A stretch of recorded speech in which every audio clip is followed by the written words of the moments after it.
Hello and good day, dear students. Thank you very much for joining me again today in this session. On behalf of Institute of Freelancing, I welcome you all.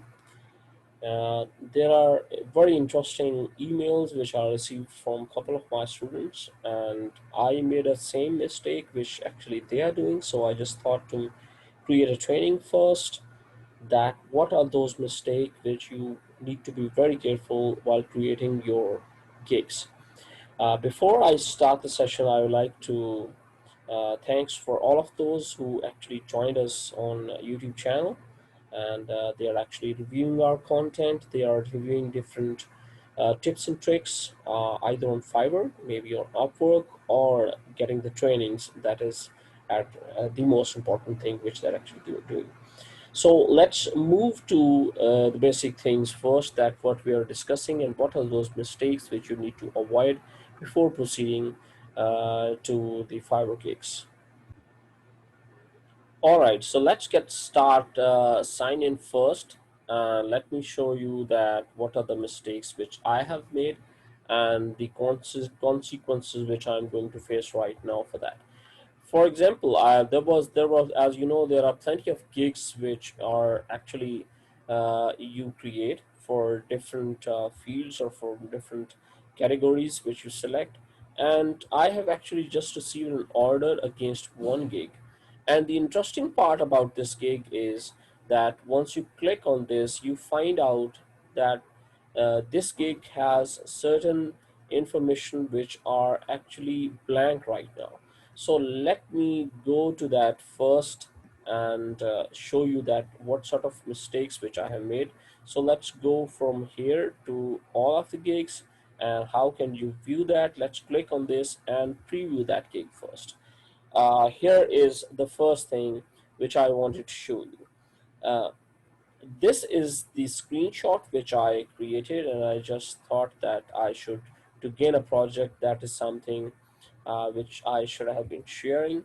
But the interesting part about this whole gig was that it is not actually clear that how much would I'm asking for this whole project. So it's not as such, the details of this gig is not clear. So the client has sent me an order. Now I'm actually bound to give him either reply. So here is the order that he sent me, a $5 project, and along with this she sent me a document, and that is actually, where is that document? Just hold on a second. This is the PowerPoint document which he sent me, and I need to convert this whole document into an e-course, a kind of a training system where her students can get enrolled and they can get the trainings out of it.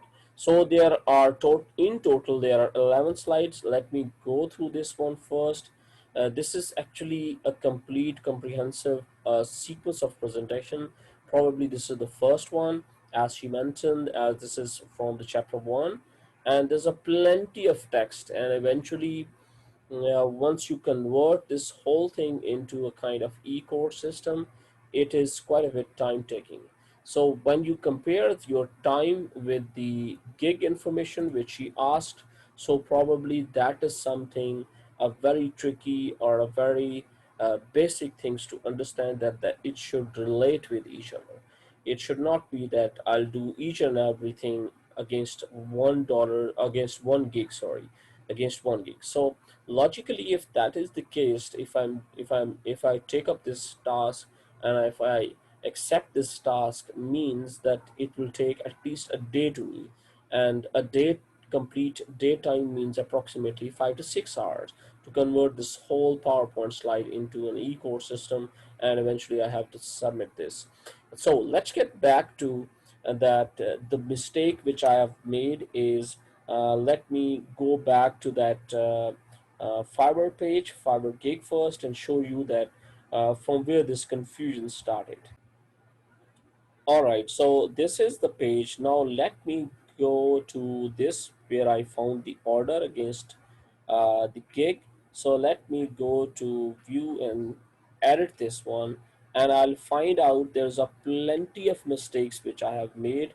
Now what I have to do is that I have to either convince to my client that this thing is not correct. For example, scope and pricing is something which I must have to have mentioned, and I did not mention it anywhere, and that was the mistake which I made.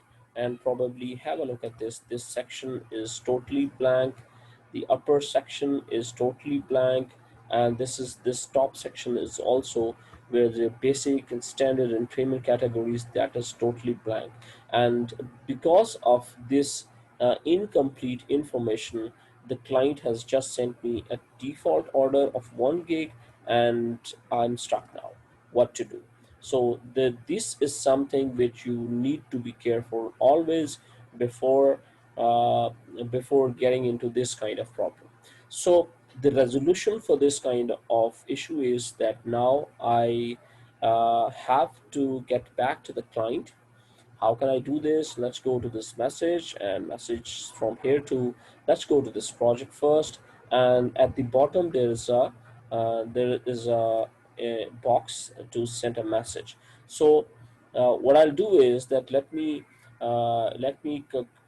give it a complete comprehensive reply, so that she should understand that logically this is not possible to convert this complete training system in against this $1 or 1 gig order. So either we have to take this price to a certain level which is up, or maybe the mistake which I made, that is something that needs to be corrected first. So these are those mistakes which you would never ever try to attempt, or never ever do this. So whenever you are on Fiverr, it's better that you should complete the gig first 100%, and then you will get most probably a good chance to get the projects. And at the end of the day, any sort of confusion which is right now in which I am right now, you should not be facing. So let me get back to this client first, and I assume she is not right now online, but I hope she could receive an email and she will reply me, and let's see, hopefully we conclude to somewhere where we get some benefit out of it, because that is the reason we are working, right? So best of luck, dear students. This is, I just thought, in a short comprehensive presentation I should be showing you that this is something which you need to be very careful, and best of luck for your future huntings. Bye bye.